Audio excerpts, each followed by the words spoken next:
pense que la question du halal, de la ghettoisation de la communauté, enfin tout le dérapage d'extrême droite là-dessus, c'est plutôt un effet secondaire de cette polémique médiatique que peut-être initialement la polémique avec Karim Bouamrane. Je pense que, et d'ailleurs, je pense qu'en fait, de ce que j'en perçois, Karim Bouamrane, il n'est pas sur des enjeux d'alimentation, il est sur des enjeux d'image.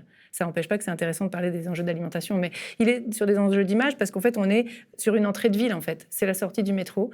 Juste à côté, il y a la mairie. La place de la mairie, elle a été requalifiée par la puissance publique sous son mandat, avec des arbres, etc. Voilà.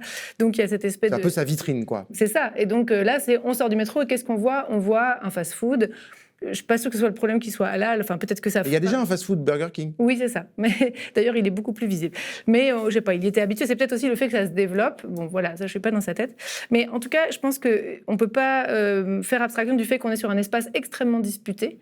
Et qu'il est disputé parce qu'il y a de la gentrification. Alors, à la fois parce qu'il y a des facteurs dans le marché immobilier. Hein. En gros, Saint-Ouen, c'est beaucoup moins cher que Paris. Donc, c'est un attrait rien qu'en termes d'investisseurs individuels ou institutionnels. Et par ailleurs, ce processus, il est quand même accompagné par les pouvoirs publics, et notamment sur la question du commerce. En fait, c'est intéressant de voir que le commerce, c'est un peu paradoxal. Quand on pense au commerce, on pense libre marché, on ne pense pas que c'est une politique publique. Et de fait, il n'y a pas vraiment une grande politique publique du commerce comme il y a pour l'habitat social, par exemple.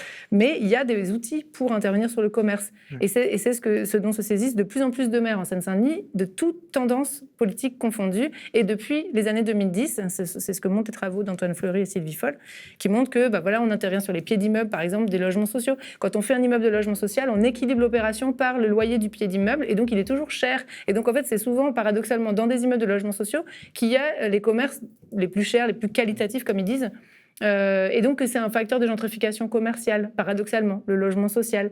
On va s'en servir, parfois on va préempter des beaux commerciaux. On l'a fait, le laboratoire de ça, c'est Château Rouge, qui est une centralité commerciale immigrée majeure. Donc là, vous dites que le Karim Bouamrane, il essaye d'activer ces leviers-là il aimerait bien, il l'a dit d'ailleurs sur BFM TV, qu'il y a des permis de construire pour l'urbanisme et qu'il aimerait bien qu'il y ait la même chose pour les commerces. Mediapart.